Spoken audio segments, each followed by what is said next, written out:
Hello and I welcome you to Vigyan Recharge. क्या force field यानी एक अदृश्य सुरक्षा कवच बनाना संभव है? बिल्कुल। खाओ माँ कसम। अब देखो, कसम तो मैं ना खाने वाला, लेकिन भरोसा करो। पर फिर भी आपके दिमाग में ये सवाल आ रहा होगा, ये दिखाई क्यों नहीं देता? मतलब हम बनाते क्यों नहीं हैं? भाई साहब, किसने कहा कि नहीं बनाते हैं? जरूरी थोड़ी ही है कि सारी चीजें आम लोगों को बताकर की जाएं। 9 अक्टूबर 1967 को नासा स्पेस में मटर गश्ती करते हुए स्पेस व्हीकल्स के लिए प्लाज्मा रेडिएशन शील्ड के ऊपर चर्चाओं का पर्चा छापता है। अब जैसे ही मार्केट में ये खबर आई, सबके कान खड़कने लगे कि ये नासा क्या झोल झाल कर रहा है। अब इस बात का क्या मतलब निकलता है? तो जी मतलब ये है कि 1967 में तो इन लोगों ने ये बात खुद बताई है, और ये कब से इस टेक्नोलॉजी के ऊपर खर्चे के पर्चे भर रहे हैं, इसका तो किसी को भी ना पता। बोले तो नासा गहरे राज छुपाकर है बैठा। दिखाओ ना। मैं नहीं दिखाऊंगा। PUC please. मैं नहीं दिखाऊंगा। अब यहाँ पर आप सोच रहे होंगे कि भैया, कैनेडियन और यूरोपियन स्पेस एजेंसी ये सब तो एक ही थाली के चट्टे बट्टे हैं, तो इन्होंने दोबारा ट्राई नहीं करा? बिल्कुल करा था भाई साहब। तब नासा ने ये कहा, मैं नहीं बताऊंगा। अब आप कहोगे, अरे भैया कैसी बातें कर रहे हो, नासा उसे कौन है सीरियस लेता? नासा की तो अमेरिकियों ने ही पोल खोल रखी है। कैसे राज? काहे के राज? हमें यकीन ना है नासा को कुछ ना आता जाता। कोई और सबूत है क्या? भाई साहब एक हो तो दिखाऊं। आपने बोइंग का नाम तो सुना ही होगा। नहीं। रुक जाओ, इसकी तारीफ करता हूँ तब याद आएगा आपको। वही हवाई जहाज बनाने वाली कंपनी जिसके हवाई जहाज कभी भी टपक जाते हैं, उसने 17 मार्च 2015 को आर्मर्ड व्हीकल के लिए फोर्स फील्ड का कॉन्सेप्ट पेटेंट करा लिया। अब देखो, पेटेंट ऐसे ही न मिलता, मतलब इस कॉन्सेप्ट में कुछ दम होगा, तभी जाकर इसका पेटेंट मिला होगा। दूसरा, 21 जून 2016 मनु मित्रा नाम के एक इन्वेंटर इलेक्ट्रोमैग्नेटिक फोर्स फील्ड के लिए एक यूएस पेटेंट फाइल करते हैं। अब इन्हें तो आप जानते ही होंगे। बिल्कुल जानते होंगे, नहीं जानते क्या? अरे भाई साहब, जानना चाहिए। भारतवंशी जो हैं, ये वही इंसान हैं जिन्होंने 13 जून 2013 में आयरन मैन के सूट का पेटेंट हासिल किया है।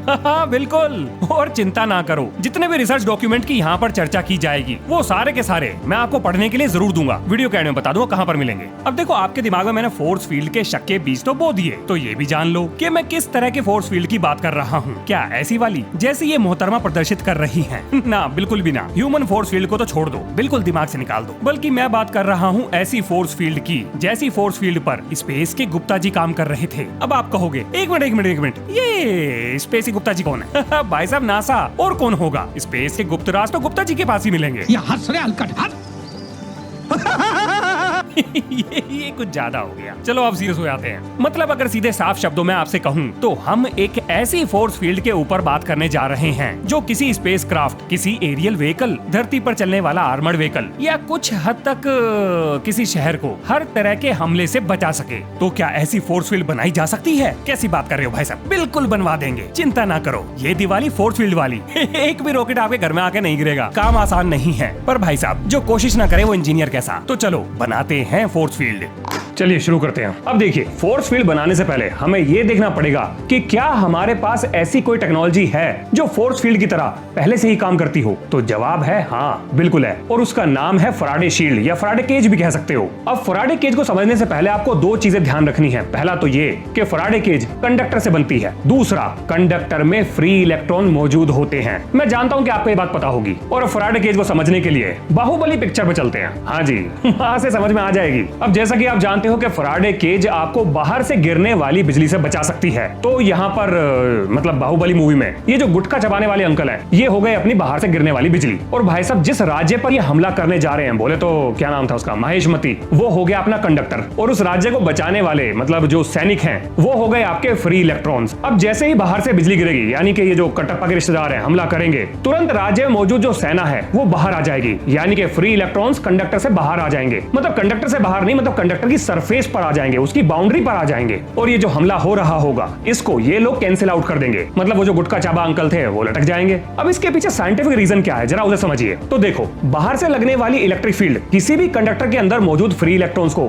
रीअरेंज कर देती है। क्यों कर देती है? क्योंकि जनाब चार्जेस के पास भी अपनी खुद की इलेक्ट्रिक फील्ड होती है, और इलेक्ट्रिक फील्ड दूसरी इलेक्ट्रिक फील्ड पर असर डालती है। आप इसे ऐसे समझो, ये बच्चे फ्री इलेक्ट्रॉन हैं, क्लास में आतंक उठा रखा है, मतलब रैंडम मोशन कर रहे हैं। अब टीचर है इलेक्ट्रिक फील्ड, क्लास में आया, बच्चों को धमकाया बच्चे सावधान। ऐसे ही इलेक्ट्रॉन जब लाइन में आएंगे तो धक्का मुक्की शुरू होगी, क्योंकि इलेक्ट्रॉन इलेक्ट्रॉन को रिपेल करता है और इस रिपल्शन की वजह से ये कंडक्टर की सरफेस पर चले जाएंगे। अब सरफेस पर जाकर ये बाहर से आने वाली इलेक्ट्रिक फील्ड को एक काउंटर इलेक्ट्रिक फील्ड बनाकर न्यूट्रलाइज कर देते हैं। यानी ये चार्जेस मिलकर एक सुरक्षा कवच बनाते हैं, फोर्स फील्ड टाइप का समझ लो। मोटा मोटा कहें तो charge inside a spherical shell, zero. अब इसका प्रैक्टिकल यूज कहां पर है? तो देखो, जब किसी गाड़ी पर बिजली गिरती है तो वो गाड़ी फराडे केज की तरह काम करती है और इसीलिए उसके अंदर बैठा हुआ आदमी पूरी तरह से सुरक्षित रहता है। और आप अपने माइक्रोवेव ओवन को ही देख लो, उसके दरवाजे पर यानी कि वो जो ट्रांसपेरेंट शीशा लगा हुआ है जिसके आर पार आप देख सकते हैं, वहां पर एक जाली लगी होती है, मैश लगा होता है और वो मैश एक फराडे केज की तरह काम करता है और इसी कारण की वजह से माइक्रोवेव के अंदर का रेडिएशन बाहर आकर आपको नुकसान नहीं पहुंचाता। लेकिन भाई साहब यहाँ पर आती है एक समस्या। अब जरा आप ये सोचो कि ये फराडे केज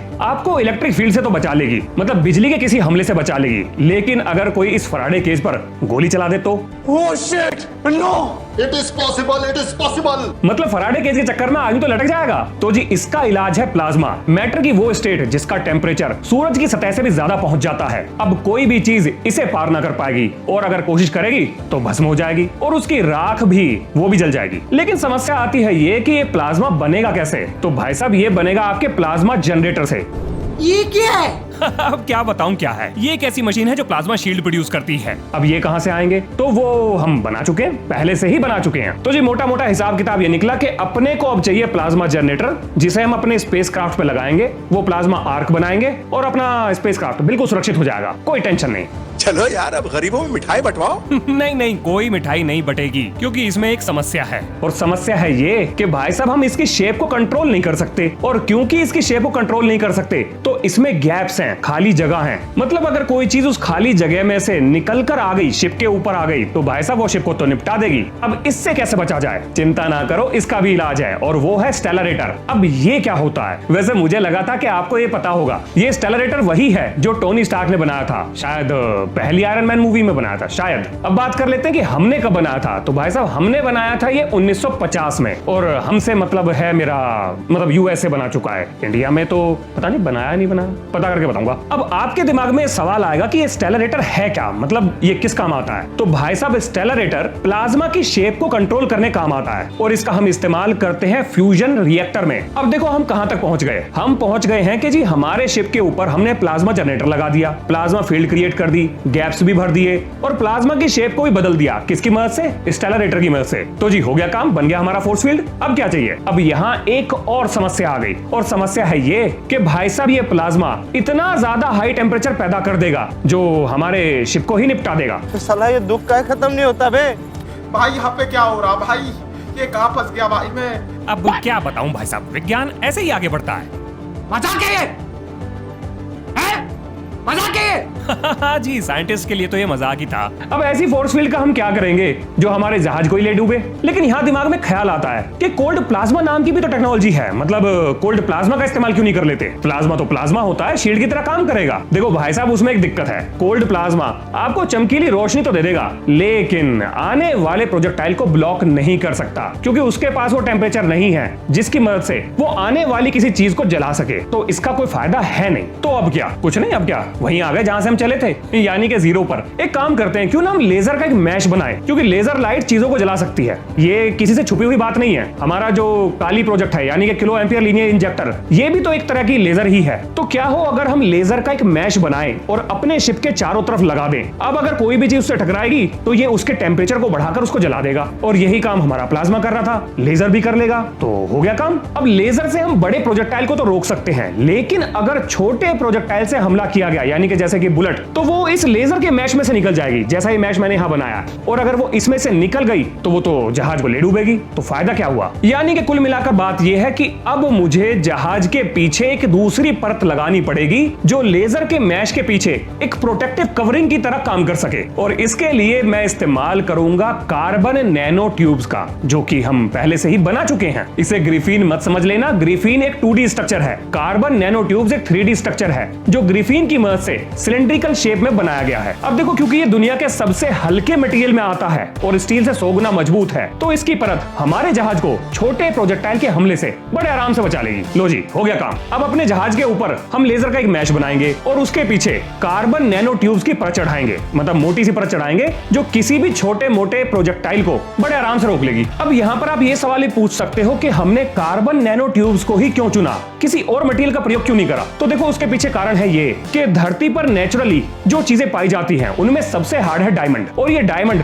कार्बन से ही बना है, कार्बन का ही एलोट्रॉप है। मतलब किसी नई चीज पर भरोसा करने से अच्छा है कि जो चीज हम पहले से जानते हैं, मतलब जांची परखी हुई है, उस पर भरोसा करना चाहिए ना। अब देखो, ये कार्बन नैनो ट्यूब्स दुनिया के हर प्रोजेक्टाइल को रोक लेगी, चाहे वो डायरेक्ट इंपैक्ट करता हो या एक्सप्लोड ही क्यों ना करता हो, कोई टेंशन नहीं होने वाली, ये सब रोक लेगा। लेकिन मैं ये सोच रहा हूं कि यहाँ पर एक समस्या और भी है। वो समस्या है ये कि अगर मान लेते हैं कि हमारे शिप पर किसी ने हमला किया, हमने वो हमला रोक तो लिया, लेकिन हम हमला कैसे करेंगे? क्योंकि हमारे जो वेपन्स हैं उसके ऊपर भी तो ये शील्ड आ गई है, तो उस शील्ड में से तो हमला नहीं हो सकता। तो अब इस समस्या को कैसे दूर करें? तो देखो, इसके लिए हम आर्टिफिशियल इंटेलिजेंस का प्रयोग करेंगे, और जब हमें हमला करना होगा तो ये आर्टिफिशियल इंटेलिजेंस इस शील्ड को सिर्फ उसी हिस्से में से हटा देगी जहां से हम हमला करेंगे, और हमला करने के बाद ये वापस शील्ड को दोबारा से वहां पर प्लेस कर देगी। और ये काम कोई ज्यादा मुश्किल नहीं है, ऑलरेडी बहुत सारी कंपनीज इस टेक्नोलॉजी का उपयोग कर भी रही हैं, तो वहीं से उठा के कॉपी कर लेते हैं, क्या दिक्कत है? तो क्या हमारी फोर्स फील्ड बनकर तैयार हो गई? नहीं, यहाँ भी एक समस्या है, और समस्या है ये कि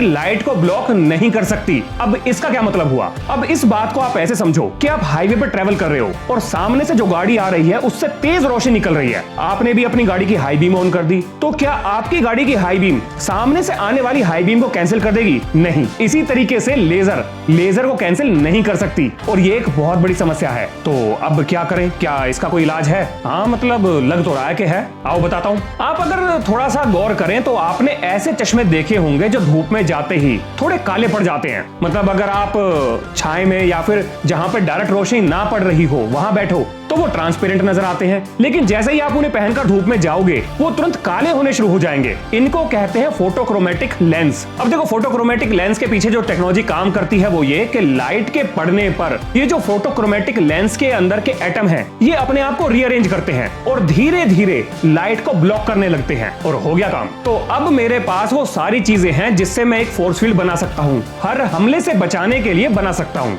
मतलब मुझे चाहिए लेजर का एक मैश, उसके पीछे कार्बन नैनो ट्यूब्स की एक परत जो कि छोटे प्रोजेक्टाइल से बचा सके, और लेजर के हमले से बचाने के लिए फोटोक्रोमेटिक मटेरियल की एक परत। तो अगर ये तीनों चीजें एक साथ आ जाएं, तो ये लगभग पूरी तरह से हमारे स्पेसशिप को सुरक्षित कर देगी, कोई टेंशन नहीं। क्या हुआ? चलो यार, अब गरीबों में मिठाई बंटवाओ। हाँ जी, अब मिठाई बंटवा दो। चलिए, अब जो आपने कमेंट्स में सवाल पूछे उन्हें देख लेते हैं। अब देखो, सारे सवालों का जवाब देना तो संभव नहीं था, तो कुछ सिलेक्ट कर लिए हैं मैंने, उनका जवाब दे देता हूँ। विशु सैनी पूछते हैं कि सर कॉस्ट क्या होगी? तो देखो, कॉस्ट तो इसकी काफी ज्यादा जाएगी, क्योंकि जितना बड़ा आपको फोर्स फील्ड चाहिए आपको उतना ही ज्यादा खर्चा तो करना पड़ेगा। मतलब मैंने तो कैलकुलेट करी नहीं है। फिर भाई साहब, अगला एक सवाल आया है और इनका नाम तो मैं नहीं पढ़ पा रहा हूँ, मतलब मुझे समझ में नहीं आ रहा कि वो क्या नाम है, तो मैं यहाँ पे स्क्रीन पे लगा दूंगा, आप देख लेना। इन्होंने पूछा कि सर क्या फोर्स फील्ड न्यूक्लियर बॉम्ब से होने वाली हीट प्रेशर रेडिएशन को रोक सकती है? नहीं, बिल्कुल भी नहीं। मतलब हाई एनर्जी पार्टिकल्स के खिलाफ फोर्स फील्ड बनाना ये एक बहुत बड़ी इंजीनियरिंग फीट होगी अगर हो जाए तो। मतलब इसका सॉल्यूशन तो जरूर होगा, लेकिन मैंने उसके बारे में नहीं सोचा। फिर भैया अगला सवाल है मिस्टर जैकी सिंह का, जो पूछते हैं कि सर एक क्वेश्चन है कि एंट्रोपी इक्वल्स टू Q/T, तो T 0 करने पर एंट्रोपी इनफाइनाइट होनी चाहिए, but third law of thermodynamics बोलता है कि एब्सोल्यूट जीरो टेम्परेचर में एंट्रोपी 0 है। Please explain this. तो देखो भाई, पहली बात तो अगर आप किसी भी चीज को 0 से डिवाइड करोगे तो वो इनफाइनाइट नहीं होती, वो नॉट डिफाइन होती है। मतलब मैथमेटिकली हम उसको डिफाइन नहीं कर सकते। अब इसका मतलब ये भी हुआ कि जो चीज मानकर आपने मुझसे ये सवाल पूछा है उस सवाल में ही प्रॉब्लम है, वो सवाल ही ठीक नहीं है। तो मैं क्या जवाब दूं आपको? उम्मीद है कि आपको मेरी बात समझ में आ गई होगी, अगर नहीं आई तो दोबारा पूछ लेना। अगला सवाल है मिस्टर जीवन त्यागी का, जो पूछते हैं कि sir ji force field and gravitation field में क्या अंतर है? तो देखो, ग्रेविटेशन फील्ड का काम होता है अट्रैक्ट करना, ग्रेविटेशन फील्ड रिपल्शन पैदा नहीं करती। अगला सवाल है शहनवाज जी का, वो पूछते हैं how much energy is required in 1 square metre force field? तो देखो, ये मैंने कैलकुलेट नहीं करा है कि इसको बनाने के लिए कितनी एनर्जी चाहिए। ये कन्वेंशनल तरीकों से तो ना बनने वाली, हो सकता है इसको बनाने के लिए, हो सकता है क्या मतलब, और बिल्कुल होगा ही, ऐसा ही होगा, हमें न्यूक्लियर फ्यूजन रिएक्टर की ही जरूरत पड़ेगी। न्यूक्लियर फिशन रिएक्टर भी शायद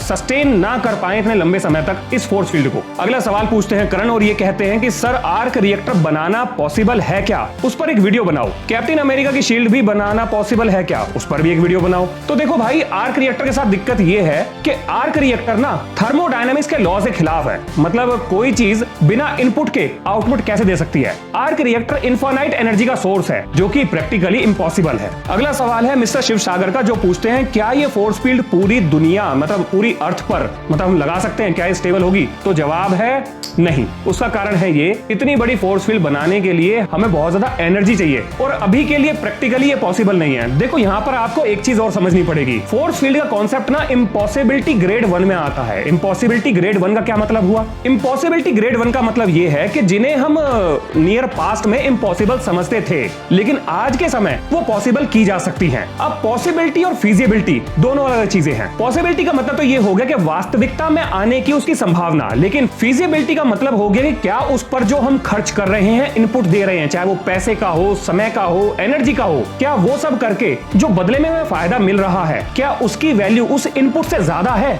अगर हाँ तो फीजिबल है, और अगर ना तो भाई साहब सोचना भी नहीं चाहिए। आप पेट्रोल डीजल का एग्जांपल ले लो। पेट्रोल डीजल को लैब के अंदर केमिकल्स की मदद से बनाना पॉसिबल है। आप प्लास्टिक से पेट्रोल बना सकते हैं, लेकिन सवाल आता है ये, क्या ये फीजिबल है? पता चला कि मार्केट में 1 लीटर पेट्रोल की कीमत है 100 रुपए, लेकिन उस 1 लीटर को बनाने में आपने 1000 रुपए खर्च कर दिए। तो क्या अब ये 1 लीटर पेट्रोल बनाना, प्लास्टिक या किसी और चीज से बनाना, आपके लिए फीजिबल है? नहीं है। इसीलिए फीजिबिलिटी को भी देखा जाता है। अब देखो, इस वीडियो में जितनी भी चीजों को मैंने डिस्कस किया है, जो भी पेपर्स या रिसर्च या आर्टिकल्स मैंने डिस्कस करे हैं, वो सारे के सारे आपको विज्ञान रिचार्ज के व्हाट्सएप चैनल पर मिल जाएंगे। अब अगर किसी को ये चाहिए, ये क्या है, तो भाई साहब ये है वो ब्लूप्रिंट या पेटेंट जो मिस्टर मनु मित्रा ने आयरन मैन सूट के लिए फाइल करा था। आप अगर कहोगे तो मैं ये आपको कोरियर कर दूंगा, लेकिन इसको हासिल करने के लिए आपको एक काम करना पड़ेगा। मैं एक सवाल पूछता हूं, उसका जवाब देना। जरा थोड़ी देर के लिए ये इमेजिन करो कि हमारे सोलर सिस्टम में अगर एक रोग स्टार आ जाए, मतलब कि काफी मिलियंस और बिलियंस ऑफ किलोमीटर की दूरी पर रहे, तो उससे हमारे सन पर या हमारी अर्थ पर क्या फर्क पड़ेगा? तो जो सबसे पहले सही जवाब देगा, मैं उसको ये कोरियर कर दूंगा। जवाब कमेंट बॉक्स में टाइप करना और मेरे मेल पर अपना एड्रेस लिख के भेज देना। मैं चेक कर लूंगा कि आपने सबसे पहले जवाब दिया है या नहीं। अगर आपने सबसे पहले जवाब दिया है तो ये मैं आपको कोरियर कर दूंगा। तो उम्मीद है कि आपने इस वीडियो से कुछ ना कुछ नया जरूर सीखा होगा। तो ये है इस वीडियो का अंत। मिलते हैं नेक्स्ट वीडियो में। जय हिंद, जय भारत।